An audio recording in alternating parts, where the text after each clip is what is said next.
What's up everybody? Today I'll be giving a little introduction to a game that has got a lot of people very excited.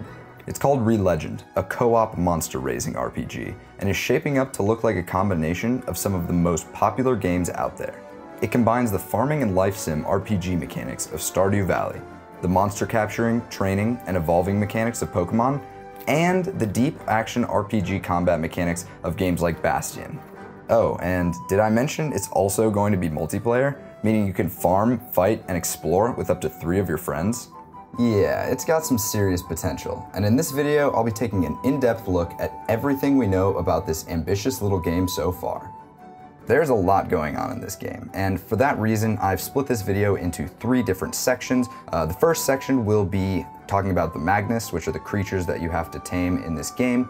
The second part will be dedicated to the farming and life sim part of this game, and the final part will be all about combat. I'm going to leave timestamps for the beginning of each of these 3 sections in the description below. And without further ado, let's jump right in. I'll start by telling you about the Magnus, the magical creatures you'll be befriending and training throughout your journey.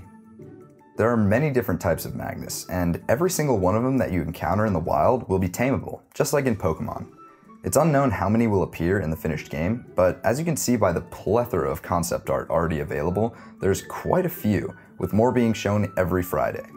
So that's a lot of variety already, and that's even before you consider their evolutions. Each Magnus will grow and evolve as they're cared for, and most have not 1, but 2 evolution paths, meaning how you care for your Magnus will influence how it looks, acts, and evolves. And if multiple evolution paths aren't enough for you, then you might be interested in the breeding aspect of this game. Breeding 2 Magnus has a chance to hatch 1 with a rare cosmetic variation that cannot be found in the wild. However, breeding will not affect the growth rate or stats of your Magnus. It'll be a purely aesthetic difference. And how would a game like this be complete without some legendaries? Legendary Magnus will be incredibly powerful and difficult to tame, and there's one plan for each of the different biomes in this game. Each of these legendaries will require the player to complete different tasks in order to encounter them in the wild. Each Magnus will assist you in a different way depending on its species and evolution. The following are the known ways they can help, but there will likely be more as development continues.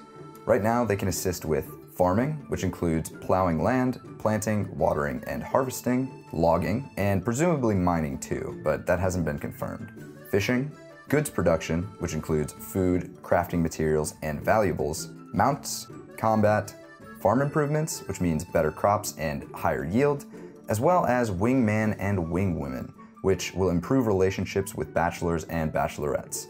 I'm going to be touching on this a little bit later in the video in more detail, but yes, there are relationships that you can have in this game. Alright, enough about our little companions. What about the player? What kind of RPG elements are in store for us? Well, it turns out there's a lot. Similar to how skills work in Stardew Valley, as you perform different tasks, you'll receive experience and level up different life skills, making you more proficient at that task. The life skills that have been confirmed so far are farming, fishing, crafting, cooking, weaponry, mining, and logging, with even more planned for the full release. This means that you're constantly improving your character with nearly everything you do. Outside of these life skills, you'll also gain combat mastery levels for each different type of weapon in the game, but I'll go more into detail about that in the combat section of this video because there are quite a few. Next up, let's talk a little bit about your farm.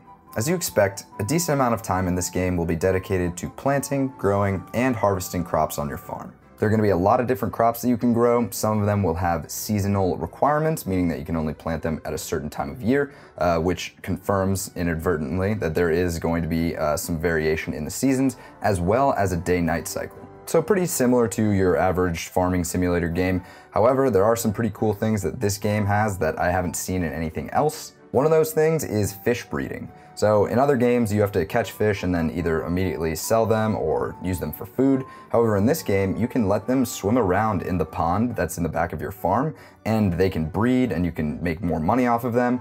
It's a really cool little touch, and it makes your farm feel a lot more alive when you see some fish that you caught a week ago just swimming around and hanging out. You're also going to have some buildings around your farm, You're gonna have your house, which is fully customizable, interior and exterior, which means that your house is never gonna look the same as your friend's house, which I think is great. And you're gonna have some other buildings around your farm that you're gonna be able to upgrade, such as the barn. As your barn upgrades, you're going to be able to store more Magnus. I'm sure you'll be able to build different buildings like a workshop, but again, none of that has been confirmed, but I think it's a pretty safe bet. Similar to Stardew Valley, there are various people you will befriend and interact with throughout your day. As you can see in this footage, you'll be able to give these villagers gifts to improve your relationship with them, and eventually you'll be able to either date or marry them thanks to the confirmed bachelor or bachelorette system.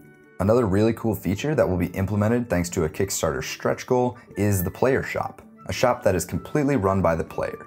You might have been able to guess that.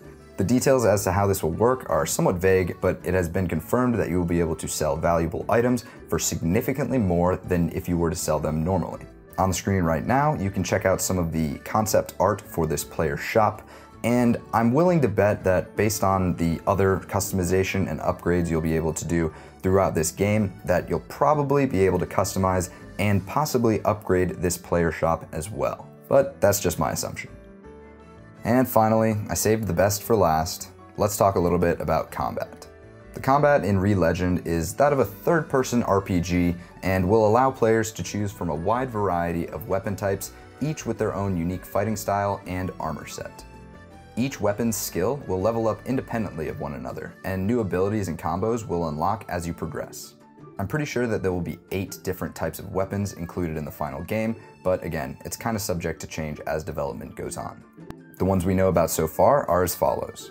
Dual-wielded swords, the fastest weapon in the game, are for players focused on high damage output while still maintaining the ability to move around quickly in combat.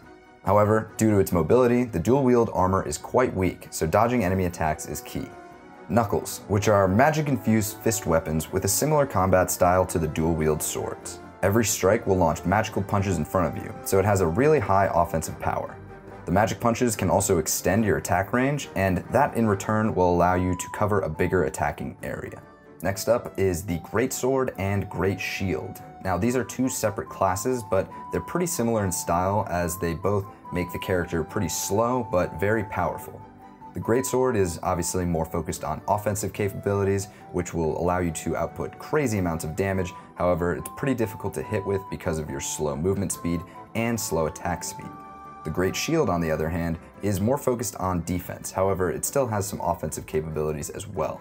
Great Shields, as you might expect, are perfect for defending yourself and your teammates from enemy attacks.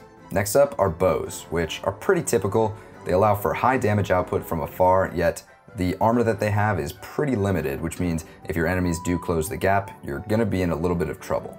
So keep your distance. Chakrams are also ranged weapons similar to bows, but can penetrate through multiple enemies, allowing you to damage large groups of foes very quickly from a distance. The next more ranged focused weapon is the Staff, which deals powerful magic damage from a distance. As you level this weapon skill up, you'll unlock new spells and also increase the size of your magic bolts, allowing you to damage more enemies at a higher level. But the Staff isn't just for dealing damage. Staves allow players to both heal and buff party members, making them a valuable part of any team. Another magical weapon, and the last weapon on this list, are prisms. Prisms are a lot less powerful than their staff counterparts. However, what they lack in power, they make up for in pure speed. Like I mentioned, each class will have a corresponding skill that will make your character more effective in combat with that weapon. And you'll also be able to craft more powerful weapons with the materials you gather on your quests. I assume this crafting aspect will be directly related to the weaponry life skill. However, details on crafting in general are pretty limited, so we don't know too much about that, or cooking, or any of the other crafting abilities. I'm a pretty big fan of these 8 weapons. They allow for an interesting dynamic between teams of players, and will provide for interesting ways of battling enemies and various bosses that are in the game. I'm also curious to see what you guys will choose as your first weapon, so let me know in the comments below. I'll probably be going with the Knuckles, but the Staff looks really cool too, so I haven't really decided yet. And with combat finished, that's pretty much all we know about Re-Legend so far, and I hope this video got you really excited about it. Once the closed beta goes live, I'll be making a ton of new videos covering each of these mechanics in much more detail, so be sure to subscribe to this channel so you don't miss a thing. Also, feel free to share this video with your friends. This game has a ton of potential, and it would be a huge shame to see it go by unnoticed. Anyways, that's about it for me. Thank you guys so much for watching, and I'll see you in the next video.